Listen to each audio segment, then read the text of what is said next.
Delilah stood at the altar in her ivory wedding gown. 200 guests watching from their seats, her heart hammering against her ribs. The priest had just asked if anyone objected to the union when Mac raised his hand. "I object," he said clearly, his voice carrying across the decorated venue. "I cannot marry this woman." Gasps rippled through the crowd. Delilah's breath caught in her throat. Mac turned to face their guests, his mother Mara rising from the front pew with a satisfied smile. "I'm sorry everyone had to witness this," he announced, "but I cannot tie myself to someone so far beneath my family's standing. Delilah is a nobody. An orphan with nothing to her name. No family worth mentioning. No future to offer." Mara stepped forward and yanked the veil from Delilah's head, letting it fall to the marble floor. "My son deserves better than charity cases," she declared. Phones emerged from pockets. The clicking of camera shutters filled the air. Delilah's adoptive parents sat in the back row, deliberately late, watching the scene unfold. Her father, Chief Bartholomew Smith, billionaire CEO of Smith Holdings, leaned toward his wife and whispered, "Should I end this now?" Delilah's eyes met his across the crowd. She gave the smallest nod.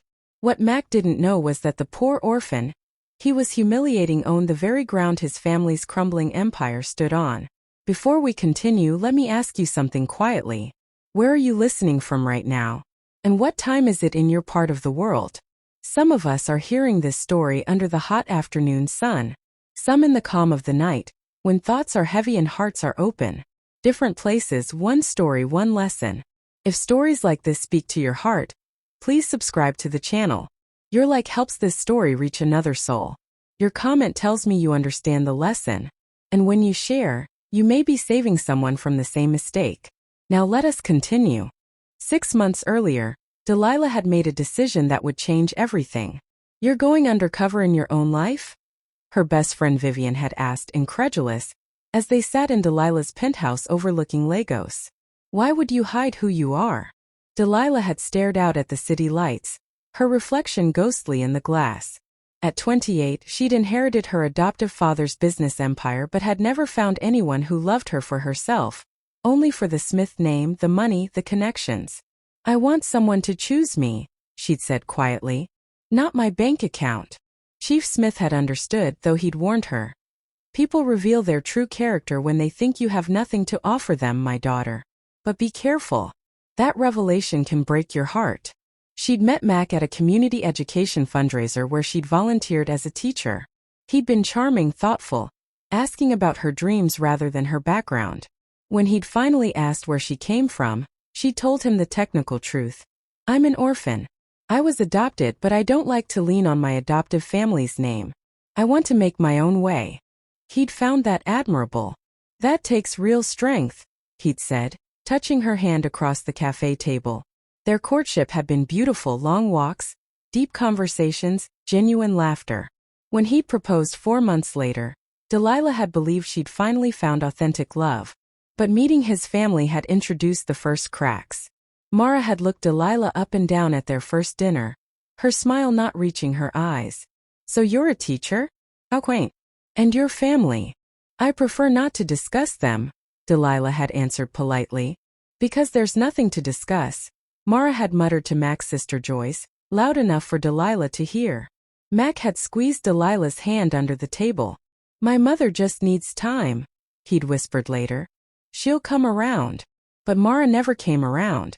The wedding preparations became a battlefield of subtle insults and not-so-subtle jabs about Delilah's unfortunate circumstances and lack of family contribution. Delilah had paid for half the wedding expenses anonymously through a third party, watching Mara accept the money while still sneering about the poor orphan who brings nothing to this union. Vivian had begged her to reveal the truth. "This is toxic, Delilah. End this before you get hurt." But Delilah had held firm, believing that on their wedding day, Mac would prove his love was real by standing up to his family once and for all. Then, 1 week before the wedding, she'd overheard Mara in Mac's study. "Your business is collapsing, son. You'll lose everything your father built. But Vicky comes from the Okonkwo fortune. She's interested in you. She can save us all." And Mac's response had shattered Delilah's world. "What do you suggest I do, mother?" The week before the wedding, Delilah watched the man she loved transform into a stranger. Mac's logistics company had indeed hit a crisis. A major contract had fallen through, leaving him exposed to debts he couldn't cover. Delilah had discovered this through her own corporate channels. Smith Holdings had extensive networks across Lagos's business sector. She'd considered helping anonymously but decided to wait. This was the ultimate test. Would Mac face hardship with integrity, or would he crumble? He crumbled. 3 days before the wedding, Delilah had arrived early at Mac's apartment and overheard him on the phone. "Yes, Vicky, I understand. Saturday works perfectly." His voice had been smooth, calculated. "My mother has arranged everything. Delilah won't know what's happening until it's too late. You'll arrive after I make the announcement." Delilah's hand had frozen on the door handle. "The humiliation needs to be complete," Mac had continued. "Mother says it has to be so devastating that Delilah never tries to contact me again, even if I have regrets later. We can't risk her coming back and complicating things with Vicky." Delilah had backed away from the door silently, her chest tight with disbelief. She'd called Vivian from her car, voice shaking. "He's planning to humiliate me at the altar, in front of everyone. He's bringing another woman to marry instead. Cancel the wedding," Vivian had urged. "Walk away now. You don't need to subject yourself to this." But something cold and clear had settled in Delilah's heart. "No. I want them to do it. I want them to show exactly who they are in front of everyone. And then I want them to learn exactly who I am. Delilah. My father taught me that people's true character only emerges when they think they have power over you," Delilah had said quietly. "Mac and his family think I'm powerless. Let them believe it for 3 more days." She'd gone home and told Chief Smith everything. Her father had listened with a dark expression, his jaw tightening with controlled fury. "You want to go through with this?" he'd asked. "I want them to reveal themselves completely," Delilah had answered. "And then I want justice. Not legal justice, family justice. The kind that teaches permanent lessons." Chief Smith had made 3 phone calls that night. One to his lawyer. One to his chief financial officer. One to the chairman of the business association that Mac's family depended on for their reputation. "We'll be at the wedding," he told Delilah. "Late enough to watch it happen. And when you're ready, I'll tell them who you are. What happens after that is their karma, not our cruelty." The night before her wedding, Delilah had stood in her bedroom, looking at her wedding dress hanging in the closet. She'd felt no nervousness, no anticipation. Only a cold certainty that tomorrow would change lives forever. She'd texted Mac, "I love you. I can't wait to become your wife." His response had come minutes later. "Tomorrow will be unforgettable." He had no idea how right he was. The morning of the wedding, Delilah had dressed with steady hands. Her makeup artist had commented on how calm she seemed. "You're the most peaceful bride I've ever worked with," the woman had said, applying the finishing touches. Delilah had smiled at her reflection. "I know exactly what today will bring." The ceremony venue, an upscale hotel in Victoria Island, had been packed with Lagos's social elite. Mac had insisted on a large guest list, wanting to showcase his ascent into better society through marriage to Vicky. The irony would have been funny if it weren't so cruel. Delilah had walked down the aisle alone, having told the coordinator she preferred it that way. The traditional music had played. Guests had turned to watch her approach, some whispering about the poor orphan who'd somehow landed the eligible Mac. Mac had stood at the altar in his tailored tuxedo, his expression unreadable. The priest had opened his book. "Dearly beloved, we are gathered here today. I object." Mac's voice had cut through the ceremony like a blade. The priest had stopped mid-sentence, confused. "I haven't asked for objections yet, son." "It doesn't matter." Mac had turned to the crowd, and Delilah had seen Mara standing in the front row, nodding encouragement. "I cannot go through with this wedding. I need everyone here to witness my honesty." Delilah had stood perfectly still, her bouquet steady in her hands. "Delilah is a good woman," Mac had announced, his voice carrying to every corner of the room. "But she's not the right woman for my family. She's an orphan with no connections, no wealth, no standing in society. My family deserves better. I deserve better." The gasps had been audible. Phones had emerged from pockets and purses, recording every second. Mara had stepped forward then, her heels clicking on the marble aisle. She'd reached up and yanked Delilah's veil from her head, tossing it to the floor like garbage. "My son was too polite to say this," Mara had declared to the crowd. "But we cannot allow him to destroy his future with a nobody. This girl has nothing. No family worth mentioning, no dowry, no prospects. She's a charity case who somehow fooled my son into thinking she was worthy of the family name." Some guests had looked away embarrassed. Others had kept filming, hungry for the scandal. Mac had gestured toward the back entrance. "I've found someone more suitable. Someone who matches my station in life." The doors had opened and Vicky had entered in a cream-colored wedding dress, her family's wealth evident in every diamond on her body. She'd smiled triumphantly, walking toward the altar as if this were perfectly normal. Delilah had felt the hot sting of tears threaten but refused to let them fall. Not yet. Not until justice arrived. And then right on time the side doors had opened. Chief Bartholomew Smith had entered with his wife, both dressed in formal attire. The room had gone quiet. Everyone in Lagos's business community knew who Chief Smith was. His presence commanded instant respect. He'd walked straight to Delilah, ignoring the confused stares. "I'm sorry we're late, my daughter," he'd said clearly, his voice filling the space. "Traffic in Lagos, you understand." The word daughter had hung in the air like a bomb. Mara's face had gone pale. Mac had frozen mid-step, his arm still extended toward Vicky.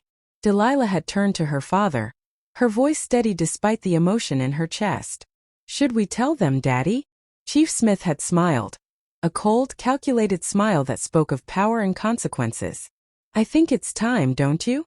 Chief Smith had turned to address the stunned crowd, his voice carrying the authority of a man who'd built an empire from nothing.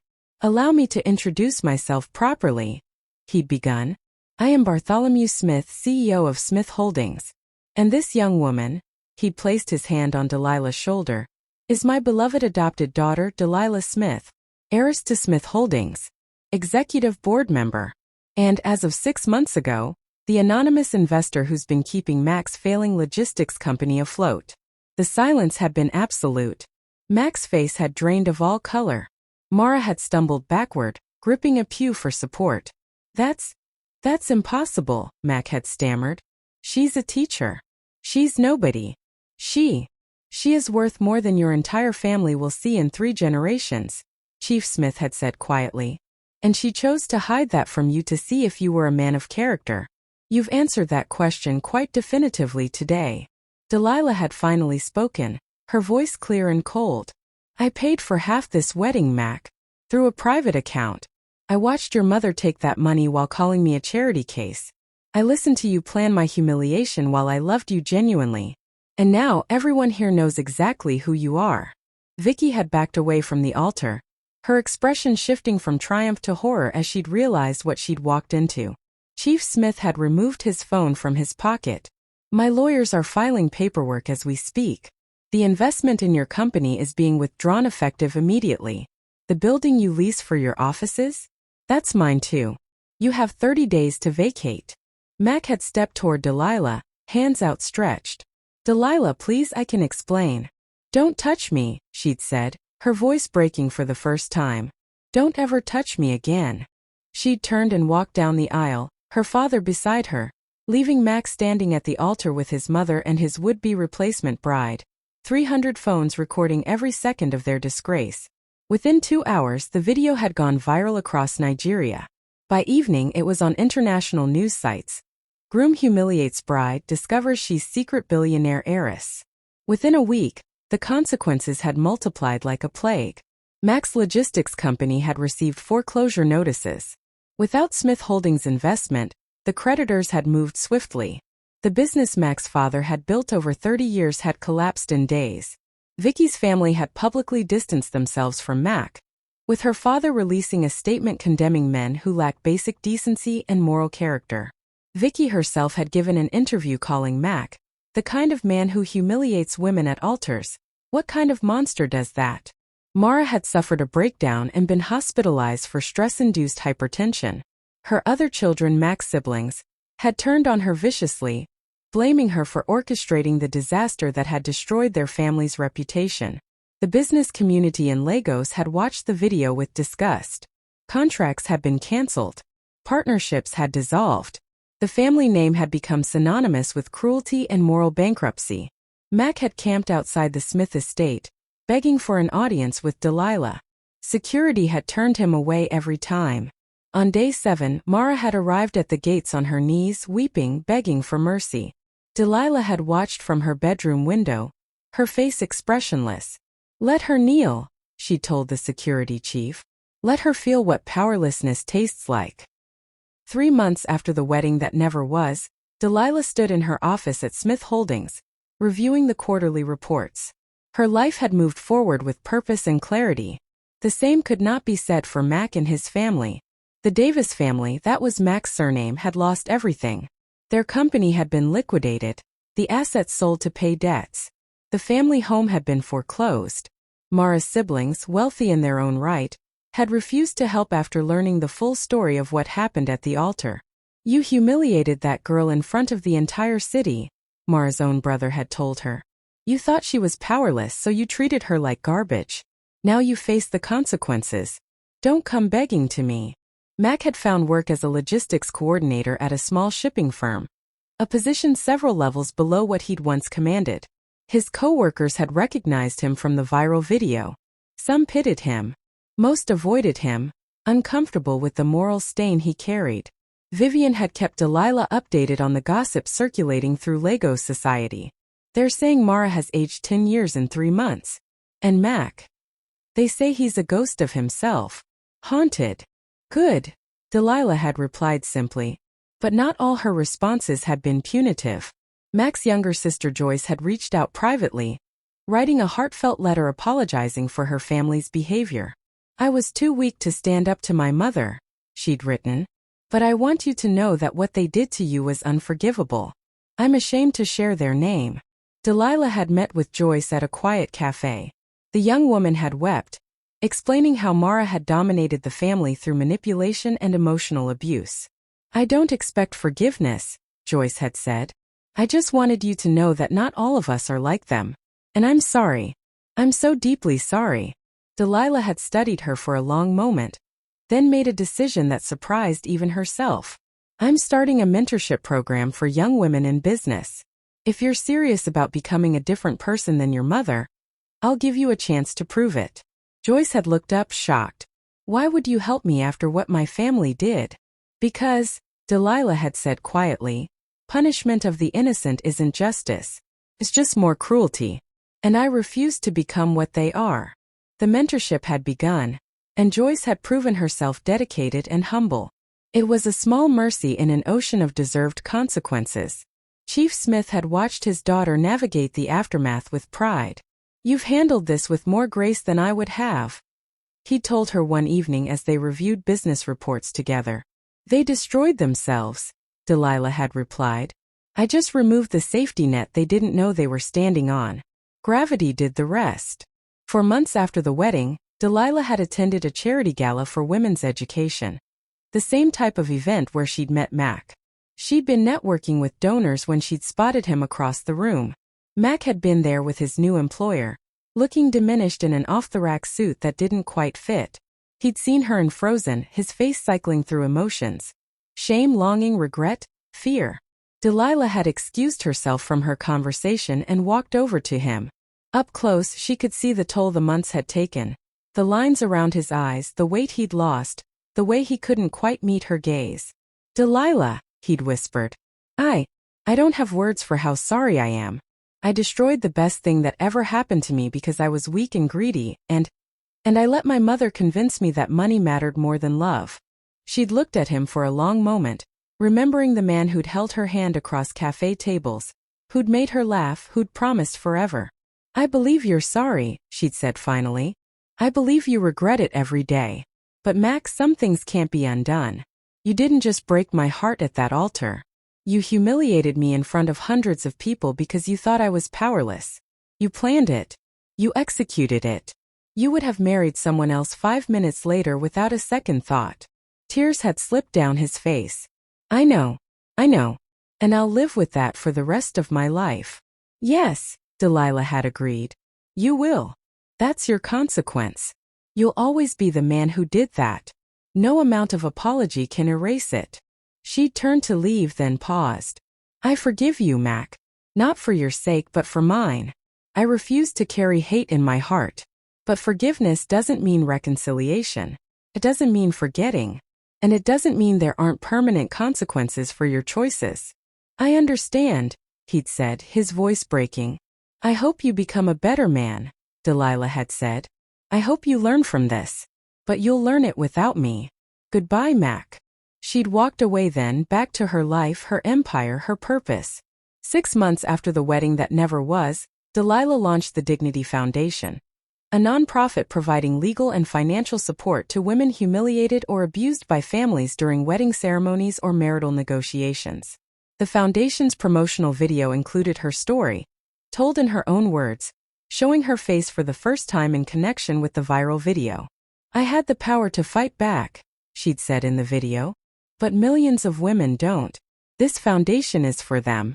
Because no woman should ever be made to feel worthless because of someone else's cruelty. The foundation became her legacy, transforming her private pain into public purpose. As for Mac and his family, they faded from public view, living quiet lives marked by reduced circumstances and permanent reputation damage. Mara never recovered her social standing. Mac never rebuilt his father's business. Some called Delilah's response harsh. Others called it justice. Delilah herself had made peace with it in her own way. Standing in her father's study one evening, looking out over Lagos's glittering skyline, she'd shared her final thoughts on the matter. They thought I was nothing, she'd said. They believed that without money or family name, I had no value. And when they believed that, they showed me exactly who they were. People who only respect power, who only value wealth, who will humiliate the vulnerable without hesitation. Chief Smith had nodded. And now they know that character isn't determined by bank accounts, that cruelty has consequences that money can't fix, and that the woman they thought was powerless had the power all along. She just chose to use it with more integrity than they ever possessed. She'd turned from the window, her expression serene but firm. I tested them and they failed. Not because they discovered I had money, but because when they thought I didn't, they revealed hearts capable of calculated cruelty. That's not something apologies can fix or time can erase. That's who they chose to be. Are you at peace with how it ended? Her father had asked. Delilah had considered the question carefully. I'm at peace with who I am. I gave genuine love and received planned humiliation. I offered trust and received betrayal. But I responded with truth, not vengeance. I withdrew support, not destroyed lives. They destroyed themselves. She'd smiled then, a sad but genuine smile. That's enough for me. Justice doesn't always look like revenge. Sometimes it just looks like letting people face the natural consequences of their choices. Thank you for staying with me to the end. Comment your thoughts on the betrayal, and tell me where you are watching from. Don't forget to like, subscribe, and turn on notifications for more gripping stories like this. What do you think happens next? Comment below.